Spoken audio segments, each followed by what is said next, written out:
आज की video lecture में हम राष्ट्रीय आय अर्थात नेशनल इनकम के बारे में बात करेंगे। तो आइए जानें इकोनॉमिक्स का पार्ट राष्ट्रीय आय अर्थात नेशनल इनकम। राष्ट्रीय आय ज्ञात करने की विधियाँ। राष्ट्रीय आय ज्ञात करने की 4 विधियाँ हैं। उत्पाद विधि यानी प्रोडक्शन मेथड। इस विधि में उत्पादन समस्त वस्तु एवं सेवाओं का मूल्य को जोड़ा जाता है।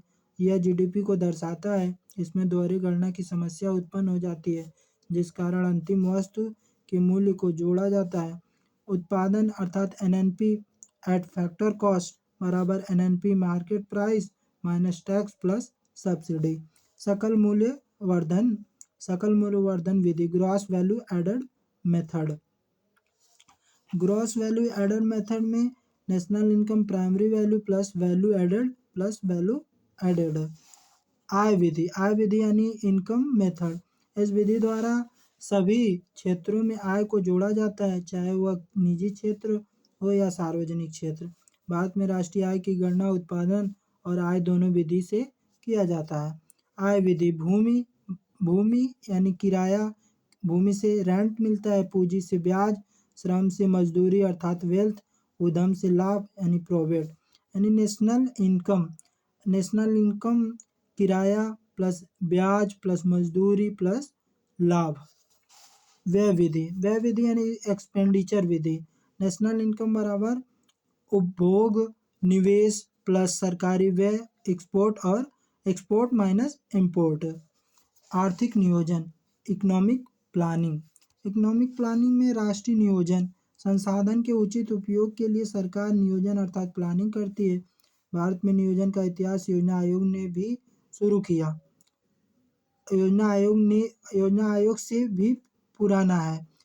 भारत में सर्वप्रथम 1934 में एम विश्वेश्वरैया की पुस्तक प्लानिंग इकोनॉमिक फॉर इंडिया में नियोजन की संकल्पना प्रस्तुत की गई।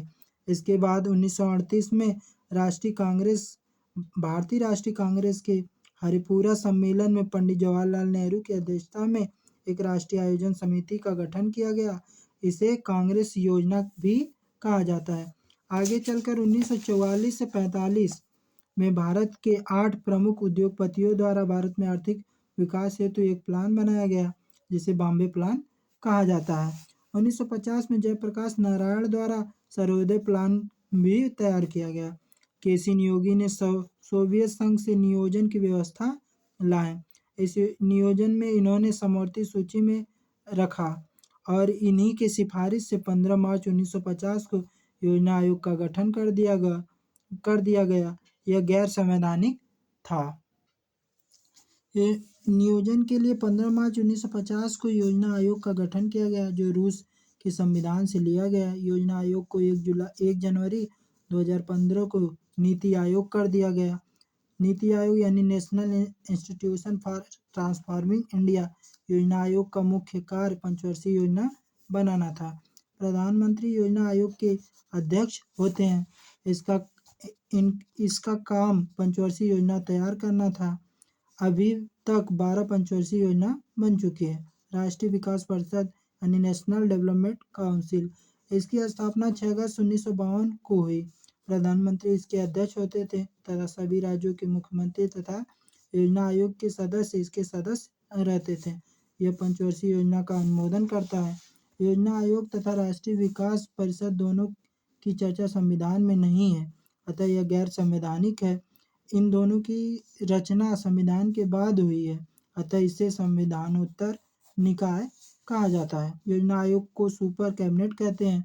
आर्थिक नियोजन का प्रमुख उद्देश्य आर्थिक विकास को बढ़ावा देना, सामाजिक न्याय, पूर्ण रोजगार की प्राप्ति, गरीबी निवारण एवं रोजगार अवसर का सृजन करना, आत्मनिर्भरता की प्राप्ति, निवेश एवं पूंजी निर्माण, समान आय वितरण एवं क्षेत्रीय विषमता में कमी, आधुनिकीकरण, मानव संसाधन का विकास, निजीकरण, उदारीकरण एवं वैश्वीकरण में गरीबी की सुरक्षा, तीव्र आर्थिक विकास के साथ समावेशी विकास का निर्धारण करना। प्रथम पंचवर्षीय योजना 1951 से 56। यह हेरोल्ड डोमर मॉडल पर आधारित थी। इसका मुख्य उद्देश्य कृषि उत्पादन को बढ़ावा देना था। इस योजना में कृषि उत्पादन अपने लक्ष्य से दोगुना बढ़ गया।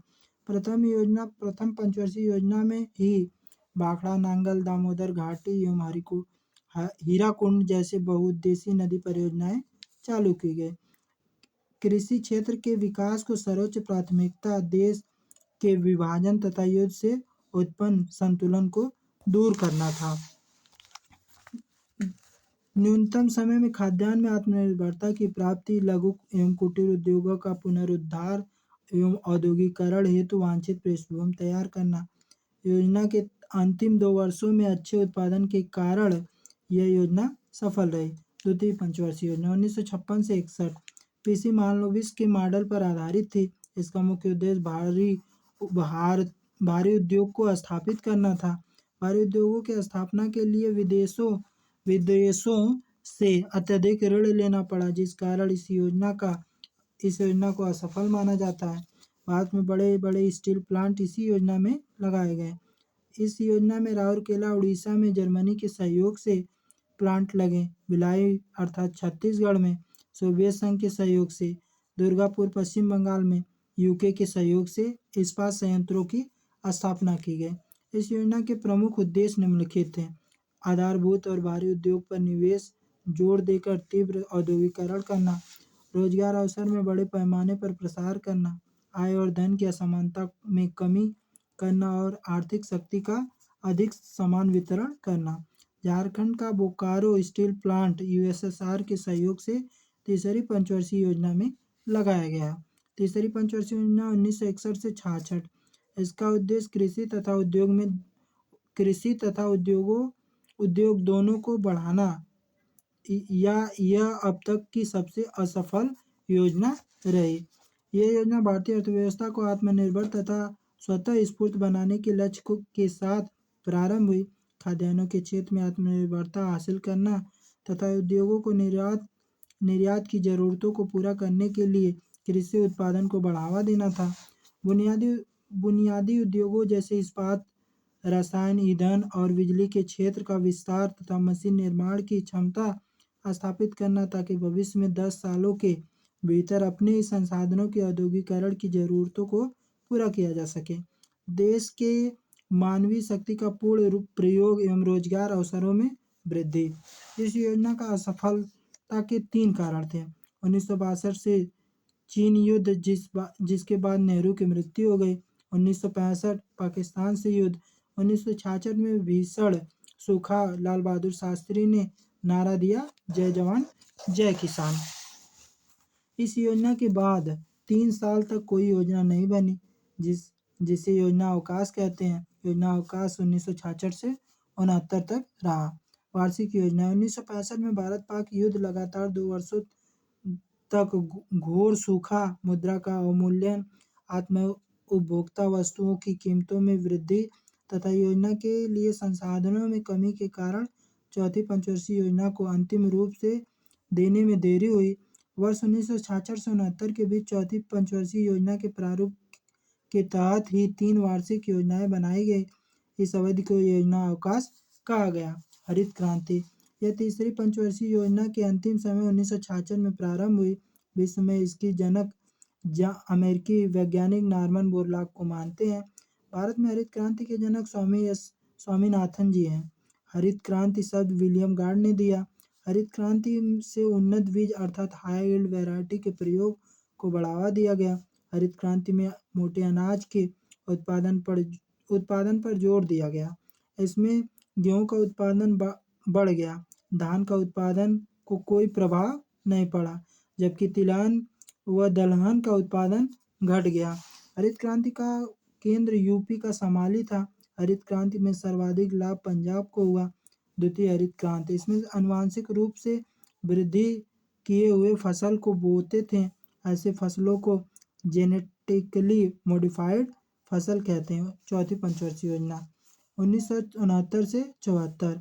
इस योजना का उद्देश्य स्थिरता को प्राप्त करना था, किंतु यह योजना अस्थिर हो गई क्योंकि इस दौरान प्रतिकूल मौसम से फसल बर्बाद हो गई। इस योजना का प्रारूप योजना आयोग के उपाध्यक्ष डी.आर. गॉडगिल ने तैयार किया था। मई 1970 में संसद में रखा गया। इस योजना का मूल उद्देश्य स्थिरता के साथ आर्थिक विकास व आत्मनिर्भरता प्राप्त करना था। इस योजना में 14 बैंकों का राष्ट्रीयकरण किया गया। इस योजना के उद्देश्य निम्नलिखित थे। स्थिरता के साथ आर्थिक विकास एवं आत्मनिर्भरता प्राप्त करना, राष्ट्रीय आय एवं रोजगार अवसर में वृद्धि करना, आय एवं संपत्ति का समान वितरण व क्षेत्रीय असमानता में कमी, संतुलन विकास पर जोर देना, तीव्र गति से औद्योगिक विकास तथा आधारभूत एवं भारी उद्योग पर बल देना। उड़ीसा में भीषण चक्रवात आ गए। 1971 में बांग्लादेश युद्ध हो गया तथा शरणार्थी का संकट आ गया, जिस कारण यह योजना असफल हो गई। परिवार नियोजन इस योजना के मुख्य लक्ष्यों में से एक था। पांचवी पंचवर्षीय योजना 1975 से 78। इसका उद्देश्य गरीबी हटाओ। गरीबी हटाने के लिए 20 सूत्री कार्यक्रम लाया गया। 1975 में ग्रामीण बैंकों की स्थापना हुई। इस योजना को जनता पार्टी सरकार ने समय से 1 वर्ष पूर्व ही समाप्त घोषित कर दिया। इस योजना के 2 प्रमुख उद्देश्य गरीबी हटाओ तथा आत्मनिर्भरता की प्राप्त करना था। इस योजना में पहली बार गरीबी हटाओ का नारा दिया गया। न्यायपूर्ण मजदूरी कीमत नीति अपनाई गई। अनवरत योजना अर्थात रोलिंग प्लान 1978 से 80 तक। इसमें जनता पार्टी की सरकार ने लाया। यह गांधीवादी मॉडल पर आधारित था। इस योजना को डीडीटी लकरवाला ने तैयार किया। रोलिंग प्लान की उपलब्धि की चर्चा स्पष्ट नहीं है। छठी पंचवर्षीय योजना 1980 से 85। इस योजना में औद्योगिकरण पर मुख्य जोर दिया गया। जनता पार्टी की सरकार द्वारा पांचवी योजना को समय से 1 वर्ष पूर्व ही समाप्त घोषित कर दिया गया एवं छठी योजना 1978 से 83 लागू हुई। इसके दौरान जनता पार्टी की सरकार गिर गई और कांग्रेस पार्टी 1980 में सत्ता में आ गई, जो छठी योजना को पुनः स्थापित कर 1 अप्रैल 1980 से 31 मार्च 1985 तक के लिए लागू कर दिया। छठी योजना में गरीबी निवारण एवं रोजगार सृजन पर विशेष बल दिया गया। इस दौरान मानक व्यक्ति वर्ष को रोजगार मापने के लिए अपनाया गया। ये योजना भी आगत निर्गत मॉडल पर आधारित थी। इस योजना के एक कार्यदल ने गरीबी निर्देशक तैयार किया तथा गरीबी रेखा से ग्रामीण क्षेत्रों में प्राप्त प्रति व्यक्ति 2400 किलो कैलोरी तथा शहरी क्षेत्रों में प्रति व्यक्ति 2100 कैलोरी के रूप में परिभाषित किया गया। छठी योजना 15 वर्ष की दीर्घ अवधि को ध्यान में रखकर बनाई गई थी। अर्थव्यवस्था के आधुनिकीकरण को पहली बार छठी योजना में अपनाया गया। सातवीं पंचवर्षीय योजना 1985 से 80 डॉक्टर चक्रवर्ती ने तैयार किया। इसमें गरीबी को परिभाषित किया गया था। 1989 में जवाहर रोजगार योजना प्रारंभ हुई। यह योजना दीर्घकालिक विकास युक्तियों पर जोर देती थी, उदारीकरण पर भी बल देने वाली थी। इस योजना का लक्ष्य अनाज के उत्पादन तथा रोजगार के अवसरों में वृद्धि एवं आधुनिकीकरण, आत्मनिर्भरता एवं सामाजिक न्याय की मूलभूत अवधारणा के तहत विकास करना था। यह सफल योजना रही। आधुनिकीकरण प्रमुख उद्देश्य थे। खाद्यान्न के उत्पादन एवं उत्पादकता में वृद्धि हुई। एक स्वतंत्र एवं आत्मनिर्भर अर्थव्यवस्था के रूप में भारतीय अर्थव्यवस्था को स्थापित करना था। ऊर्जा संरक्षण एवं गैर परंपरागत ऊर्जा स्रोतों का विकास करना था। आठवीं पंचवर्षीय योजना 1992 से 97 तक रही। यह योजना 2 वर्षों की देरी से शुरू हुई क्योंकि 1991 में आर्थिक संकट आ गए थे। इस योजना में मनमोहन सिंह ने तैयार किया। इस योजना में मानव संसाधन, शिक्षा, उदारीकरण पर जोर दिया गया, जिस कारण यह शिक्षा में समर्पित योजना कहलाई। यह योजना उदारीकृत अर्थव्यवस्था के रूप में परिणित जॉन डब्ल्यू मूलर मॉडल पर आधारित थी। मानव संसाधन विकास प्रमुख उद्देश्य थे। शताब्दी के अंत तक पूर्ण रोजगार सृजन करना था। प्राथमिक शिक्षा का सार्वभौमिक विकास करना था। पेयजल एवं प्राथमिक स्वास्थ्य सुविधा का विकास करना था। नवी पंचवर्षीय योजना 1997 से 2000 अमरसेन मॉडल पर आधारित थी। इसमें न्याय पुनः वितरण प्रणाली को अपनाया गया। यह योजना भूकंप, कारगिल युद्ध, 1966 के परमाणु परीक्षण के कारण असफल हो गई। इस योजना का लक्ष्य राजकोषीय नीति लागू करना था ताकि केंद्र, राज्य और सार्वजनिक क्षेत्रों में राजस्व घाटे को कम किया जा सके। सामाजिक न्याय का समानता के साथ आर्थिक विकास नई पंचवर्षीय योजना का मुख्य उद्देश्य था। 10वीं पंचवर्षीय योजना 2002 से 7। इसमें शिक्षा को बढ़ाने के लिए सर्वेक्षण अभियान प्रारंभ किया गया। अधिक व्यापक आगत निर्गत मॉडल पर आधारित 10वीं पंचवर्षीय योजना थी। 1 अप्रैल 2002 से 31 मार्च 2007 तक रही। ऐसे समय लागू की गई जब अर्थव्यवस्था में आर्थिक सुधार का दौर अपनी चरम पर था। योजना में कृषि को महत्वपूर्ण तत्व के रूप में स्वीकार किया गया, क्योंकि कृषि के क्षेत्र में विकास के लाभ को व्यापक रूप से फैलाने का सर्वाधिक शक्ति थी। उनके क्षेत्र का तीव्र विकसित सुनिश्चित किया गया, जो लाभप्रद रोजगार के अवसर सृजित करने वाले थे। 11वीं पंचवर्षीय योजना 2002 से 12, इसमें हर क्षेत्र के विकास के लिए समावेशी विकास चलाया गया। यह तीव्रतम विकास पर जोर देती थी। 1 अप्रैल 2010 को भिंडी मिल योजना के प्रारंभ की गई। इस योजना को संसद ने 2002-2005 में मंजूरी दी। इस योजना में वन क्षेत्र में वृद्धि का लक्ष्य रखा गया, किंतु यह 24% से घटकर 22 हो गई। 12वीं 2012 से 2017, इसमें प्रशासनिक सुधार भ्रष्टाचार में कमी का लक्ष्य रखा गया, किंतु यह दोनों बढ़ गया। इस योजना में परमाणु ऊर्जा के बढ़ाने का भी लक्ष्य रखा गया। तीव्र, अधिक समावेशी एवं धारणीय विकास इस योजना का उपशीर्षक है। यह योजना ऐसे समय में शुरू की गई जब वैश्विक अर्थव्यवस्था ऐसे दूसरे वित्तीय संकट का सामना कर रहा था।